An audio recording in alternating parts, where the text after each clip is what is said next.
ছাত্রদল শিবিরের মারামারি নিয়ে আপনারা কত ঘন্টা কাভারেজ দিচ্ছেন, আর এর আড়ালে আসলে কি হয়ে গেছে বাংলাদেশে?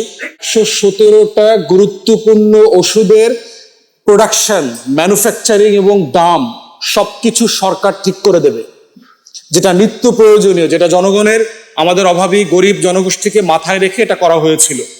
সেই সংখ্যাটা অন্তর্বর্তীকালীন সরকার 117 থেকে 295টা আইটেমে করেছে, যে এই ওষুধগুলোর দাম সরকার ঠিক করে দেবে, ম্যানুফ্যাকচারিং কোম্পানি করতে পারবে না।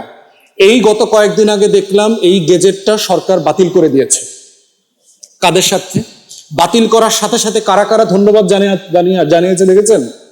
ঔষধ মালিক শিল্প সমিতি, এটার এখন দায়িত্বে কারা কারা আছেন?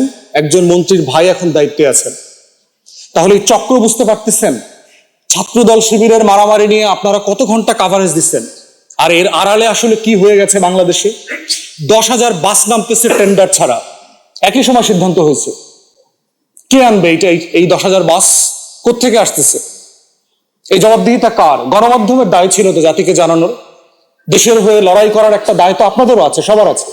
কিন্তু আমরা গণমাধ্যমকে অসম্ভব রকমের নিশ্চুপ দেখতে পাচ্ছি এই বিষয়গুলোতে। যেরকম ক্রিটিক্যাল ভয়েস রেজ করা দরকার, জনগণকে শিক্ষিত করা দরকার, জনগণকে জানানো দরকার, সেই কাজগুলোতে আমরা তদন্তমূলক, তথ্যমূলক, ইনভেস্টিগেটিভ রিপোর্ট দেখতে পাচ্ছি না।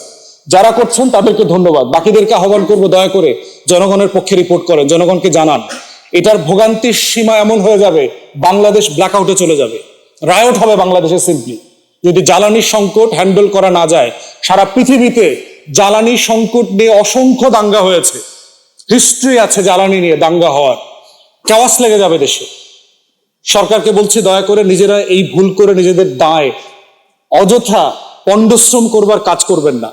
এই কাজগুলো দেশের জন্য ভালো না, আপনাদের সরকারের জন্য ভালো না। আপনারা আপনাদের ওয়াদায় থাকেন, ন্যায্য সিদ্ধান্ত নেন।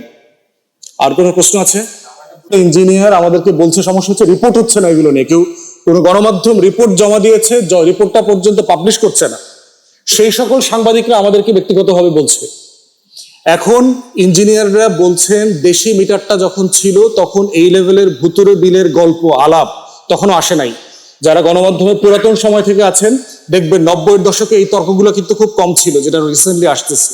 তো এই যে 8-10টা ইন্ডিয়ান কোম্পানি আমাদের মিটার মার্কেট যে ফ্ল্যাট করে দিল, এইটার কারণে এটা হচ্ছে কিনা, এইটা তো একটা খতিয়ে দেখার বিষয়, তদন্ত করার বিষয়। এই জন্য আমরা দাবি করছি যারা ইঞ্জিনিয়ার আছেন, দেশি প্রয়োজনে বিদেশি এক্সপার্ট আনা দরকার, এনে এটাকে ইন্ডিপেন্ডেন্টলি খতিয়ে দেখা দরকার। কোনো সরকারি আমলা দিয়ে এই কাজ করা যাবে না। এই কাজ করতে হলে প্রয়োজনে ক্যাপকে দিয়ে করাইতে হবে, ইন্ডিপেন্ডেন্ট বডি দিয়ে, যারা জনগণের হয়ে কাজ করবে, যারা বিক্রি হবে না, যারা ওভারনাইট শত শত কোটি টাকায় লেনদেন করবে না কোনো কোম্পানির হয়ে, কোন রাজনৈতিক দলের নেতা থাকতে পারবে না। তো সেই জায়গাতে আমরা চাচ্ছি এটা তদন্ত হোক, সত্য মিথ্যা বের হয়ে যাক। শুধুমাত্র ভুতুরে বিল লক্ষ